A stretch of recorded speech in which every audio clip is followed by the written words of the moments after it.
to week 5's lectures on Emily Bronte's Wuthering Heights.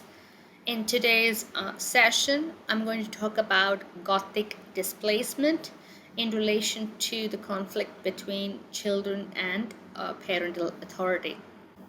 The male heads of household abuse females and males who are weak or powerless. This can be seen in their use of various kinds of imprisonment or confinement, which takes social, emotional, financial, legal, and physical forms. Mr. Earnshaw expects Catherine to behave properly and hurtfully rejects her bad girl behavior. Edgar's ultimatum that Catherine must make a final choice between him or Heathcliff restricts Catherine's identity by forcing her to reject an essential part of her nature. With loving selfishness, Edgar confines his daughter Cathy to the boundaries of Thrushcross Grange. There are two important aspects that emerge from this piece of criticism. Firstly, you can see how fathers control their daughters. Mr. Earnshaw expects Catherine to adhere to the norms of society. He wants her to be well behaved, and the way he disciplines her does impact negatively on Catherine. She is hurt by the way Mr. Earnshaw disciplines her. You can see how Mr. Earnshaw's behavior is parallel to the behavior of Edgar.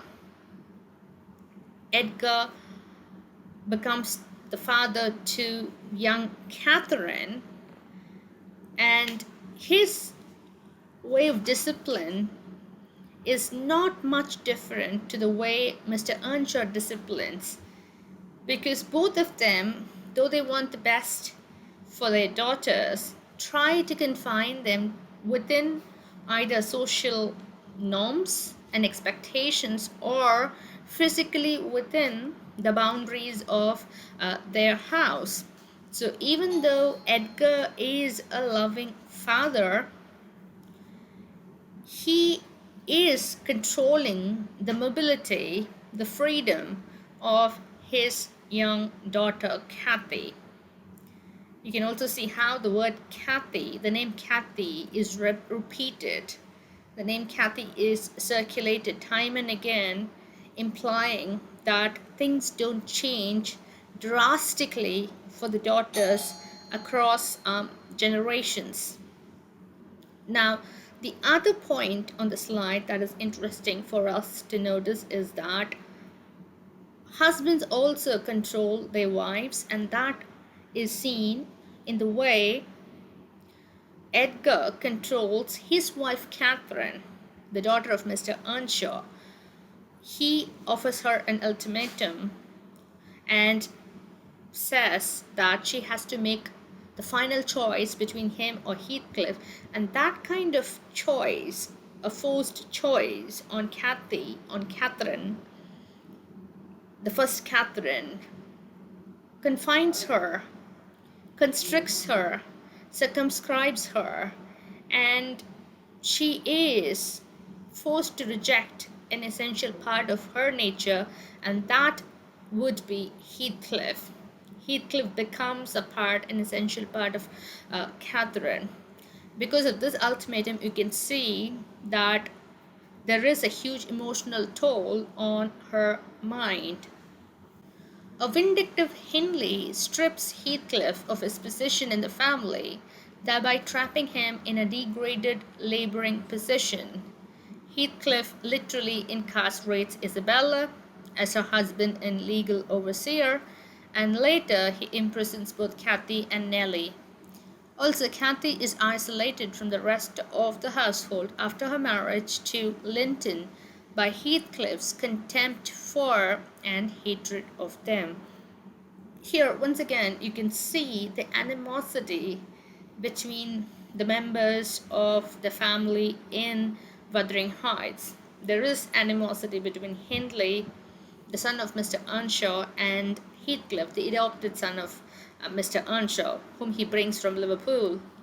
There is a kind of a clash between Heathcliff and Hindley, which is ongoing.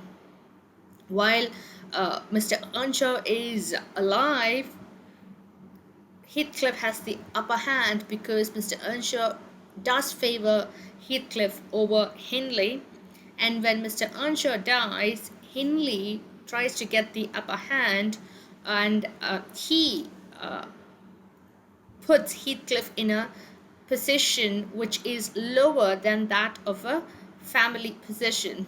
So you can see the back and forth going on between members of a family, and this again repeats itself when Heathcliff returns to the Heights as a rich man, and he strips Hindley of his respectability and finally of his possession of Wuthering Heights.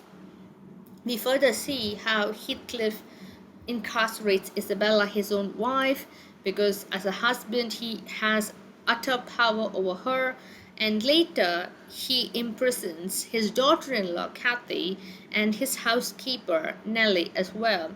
So Heathcliff's behavior is completely sadistic and displays his authority over all members of the family who come within his power. We also see how even after Cathy, the young Cathy's marriage to his son Linton, she is isolated from the rest of the family. So there is isolation within Wuthering Heights that is constant for certain members of the family. Now, what is interesting about this idea of incarceration is that this is an important Gothic attribute. The idea of degrading somebody may not be particularly a Gothic attribute, but the notion of shutting people up and shutting people out is definitely a Gothic trope, and women especially suffer in this fashion more than the male members.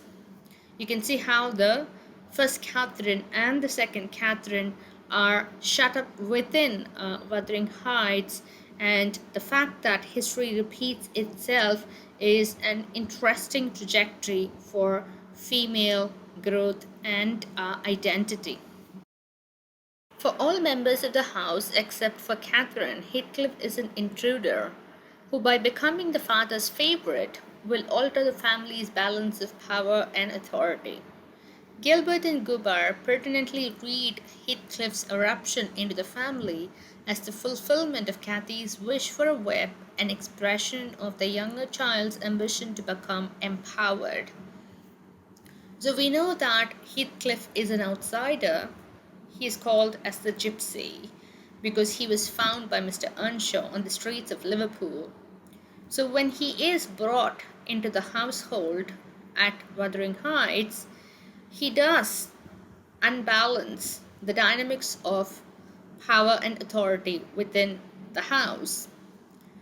He becomes the favorite of the father, and he is useful to Cathy as well because she wants a whip, a weapon which can make her empowered.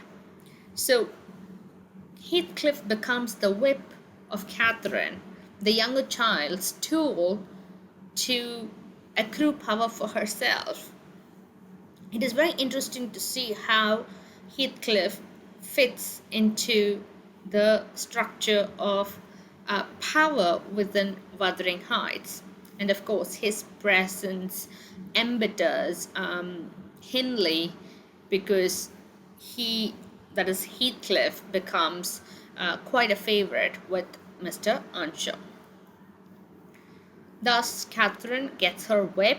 She gets it figuratively in the form of a gypsy brat rather than literally, but nevertheless, it, both whip and brat, functions just as she must unconsciously have hoped it would, smashing her rival brother's fiddle and making a desirable third among the children in the family so as to insulate her from the pressure of her brother's domination. So you can see how the power dynamics within Wuthering Heights is shifted by the presence of the third child, that is Heathcliff, and he somehow comes in between Hindley and Catherine, and thus shielding the latter, that is Catherine, from the brother's domination. So Heathcliff is Catherine's wish come true, even though he is just a gypsy brat, because he does what he is supposed to by breaking Catherine's brother's fiddle and becoming the favorite of Mr. Earnshaw as well. And thus, the power that emerges from Hindley is minimized in some sense. The hostility toward and the abuse of children and family members at Wuthering Heights cut across the generations. The savagery of children finds full expression in Hindley's animosity toward Heathcliff and in Heathcliff's plan for vengeance. As I pointed out, you can see how this narrative of vengeance, this trajectory of violence and revenge, is carried on from one generation to another. Children who fought amongst themselves continue to fight once they become adults, and that's definitely the case with Hindley and Heathcliff. Heathcliff returns to the Heights to take revenge not only with Catherine but also with Hindley, because he wants to get back on all the wrongs that Hindley committed against Heathcliff after the death of Mr. Earnshaw. Hindley degrades Heathcliff, turns him into a laborer, pushes him out of the house once the patriarch, Mr. Earnshaw, is no longer around. Wrapped in the self-centeredness of childhood, Heathcliff claims Hindley's horse and uses Mr. Earnshaw's partiality to his own advantage, making no return of affection. Mr. Earnshaw's disapproval of Catherine hardens her, and like many mistreated children, she becomes rebellious.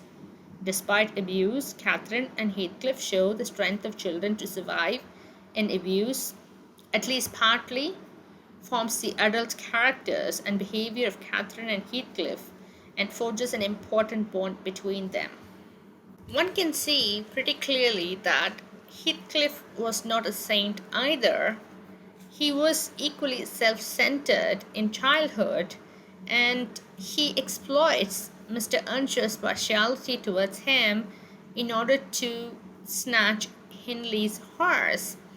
So you can see how the selfishness of childhood is not properly disciplined away by the patriarch. And we have also seen how Catherine is hardened by the way she was disciplined by Mr. Earnshaw. So since the disciplining process is not ideal, she also becomes very rebellious. And this system of abuse becomes and shapes the nature of these children, Heathcliff and Catherine, and this also structures their adult nature. And the past forges an important bond between them. So, systemic abuse within the family somehow dictates the character of the adults that they grow into. Heathcliff's arrival and his deep attachment to Cathy works to give her autonomy and power to do as she wishes, that is, to reject parental authority, and the two children grow in an atmosphere of wild freedom. Their affection and mutual dependency is later reinforced by their complicity to overcome the tyranny of the eldest brother. So what emerges from these set of ideas is this. To the children, Cathy and Heathcliff, Wuthering Heights becomes a Gothic space, a space of power, either through Henley or through Mr. Earnshaw. And these children, Heathcliff and Cathy, they work together to reject paternal authority. And later, after the death of Mr. Earnshaw, these two work together. They become complicit in their efforts to overcome the tyranny of the eldest brother. In the passion-driven characters, Catherine, Heathcliff, and Henley, pain leads them to turn on and to torment others. Inflicting pain provides them some relief. This behavior raises questions about whether they are cruel by nature or are formed by childhood abuse, and to what extent they should be held responsible for or blamed for their cruelties. So there is exceptional dysfunctionality in all the characters, such as Catherine, Heathcliff, and Henley, especially, and we can see how they seem to goad each other, that they seem to kind of not help but inflict pain on one another. Tormenting the other comes so easily. And in fact, one can argue and say that pain itself provides an outlet for them. It becomes a way of kind of enjoying some kind of relief. And such a nature, of course, prompts us to question whether this cruelty is inbuilt. Does it come to them by nature, or is it the illustration of previous childhood abuse? And what extent are we to hold them responsible for their cruel behavior? So this idea of cruelty inflicted on the other is again a Gothic motive. So what becomes extremely bizarre for us is to see them being performed by children as well as by adults. Suffering also sears the weak. Isabella and her son Linton become vindictive, and Edgar turns into a self-indulgent, melancholy recluse. The children of love, the degraded Hareton and the imprisoned Cathy, are able to overcome Heathcliff's abuse and to find love and a future with each other. Is John Hagen right that Wuthering Heights is such a remarkable work, partly because it persuades us forcibly to pity victims and victimizers alike? Suffering is enjoyed by almost all the characters in the novel. Isabella and her son, Linton, become vindictive even though they're extremely weak. The suffering is not something that turned them into forgiving people. The power to inflict pain is not relevant or pertinent to the powerful alone.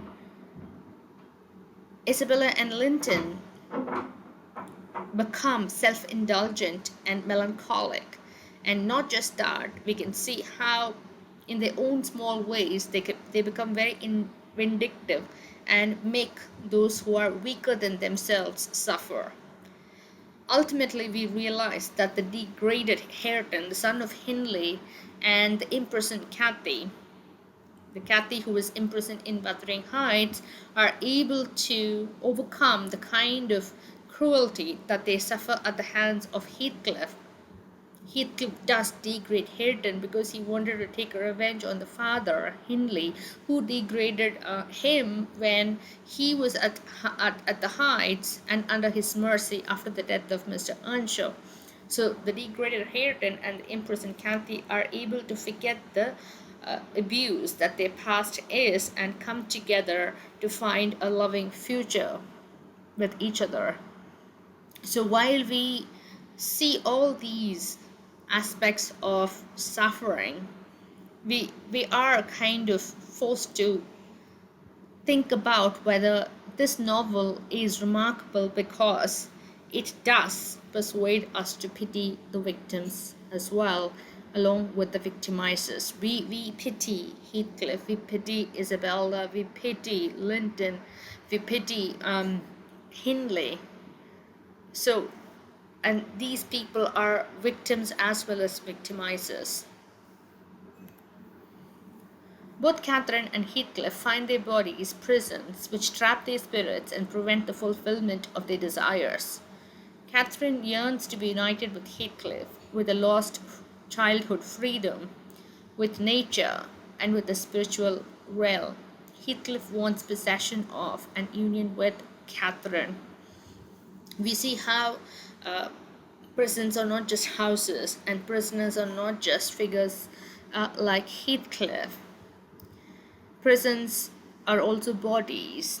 Catherine wants to get out of her body so that she can find freedom on the moors as a spirit, so that she can find the freedom that she found as a lost child on the moors. Heathcliff wants freedom from his own body so that he can be in union with Catherine. So bodies themselves become prisons in this narrative. We also saw earlier how such notion of imprisonment could also be a symbolic imprisonment that this society has become for free spirits like Catherine and Heathcliff. Confinement also defines the course of Catherine's life. In childhood, she alternates between the constraint of Wuthering Heights and the freedom of the moors. In puberty, she is restricted by her injury to a couch at Thrushcross Grange.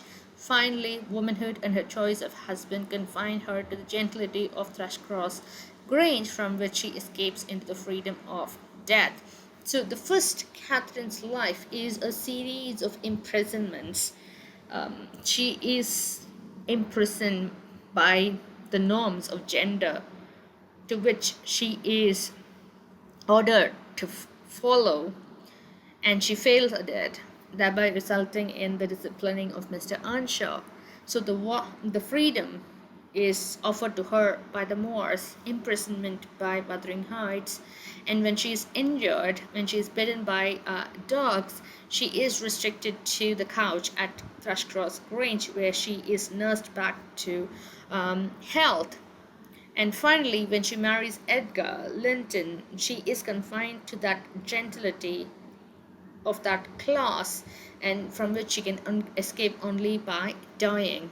So you can see that her narrative is a narrative of confinement, and there is Gothic aspects to such a confinement, a series of confinements that she escapes and gets trapped into time and again. Heathcliff enters the novel possessed of nothing, is not given even a last name or family name, and loses his privileged status after Mr. Earnshaw's death. Heathcliff displaces Hindley in the family structure.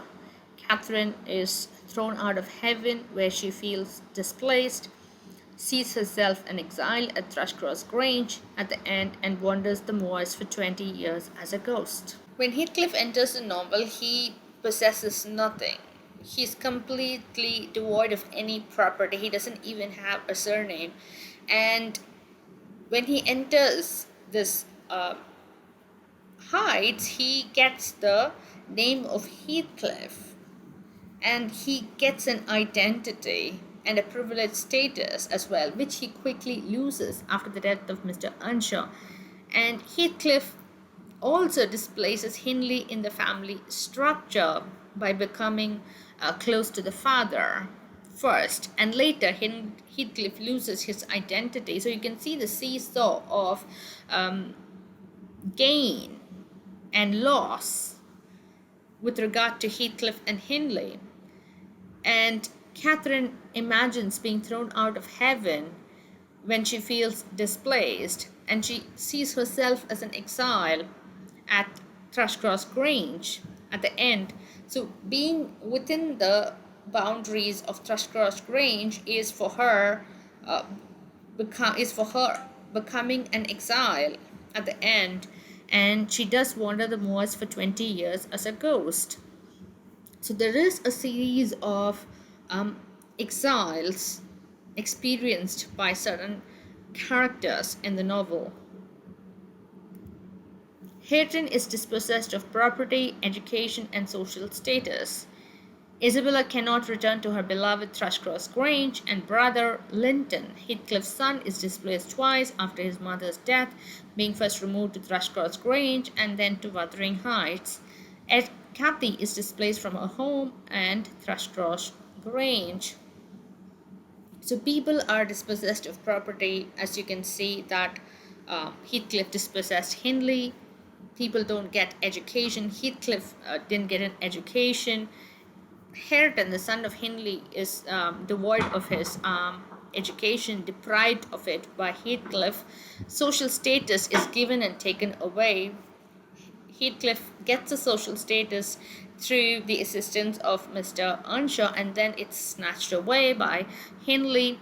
Isabella marries Heathcliff because she falls in love with Heathcliff, but she soon realizes that he is not a hero but a demon of sorts, and she wants to return to her beloved home, Thrushcross Grange, and to her brother, which is not possible.